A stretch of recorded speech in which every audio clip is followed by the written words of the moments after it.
Pətənəni də, boğazı da eyni bastırdım. 3 kilo pətənəyə lazımdır bizə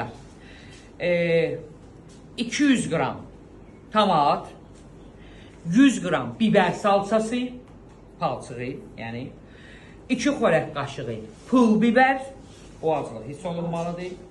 2 diş, 3 kiloya 2 diş sarımsaq, sonra 1 stəkan duru yağ, yazır, yarım stəkan duz, yəni 3 dolu xörək qaşığı 3 kiloya.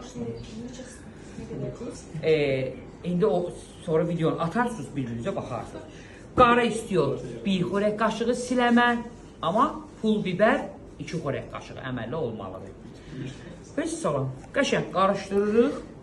Burada heç nə fövqəladə yoxdur. Bəlkə vardır? Yox.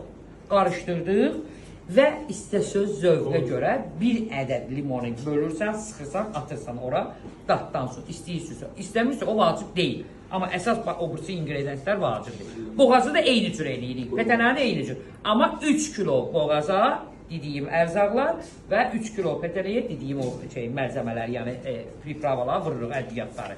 Yəni belə, başqa orada heç nə yoxdur. Sonra bişəndən sonra elə müştəri var, deyir ki, pətənəni zoğal əzməsi ilə qarışdırırıq, palçı turşu ilə. Pətənəni qızardandan sonra atırıq tavaya. Ümumiyyətcə, restoran sistemində tavada qızardılmır, bilirsiniz, fil aparatında qızardılır hamısı. Ona görə də şeydir, fil aparatında qızardandan sonra restoran sistemində deyir ki, əgər zoğal turşu vurğunən, onda 1 xörək qaşığı turşunu atırıq tavaya, pətənəni də atırıq.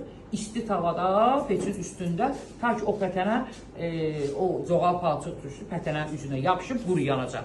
Yəni palçıq iyrənc yumuşaq halda vermirik. Belə.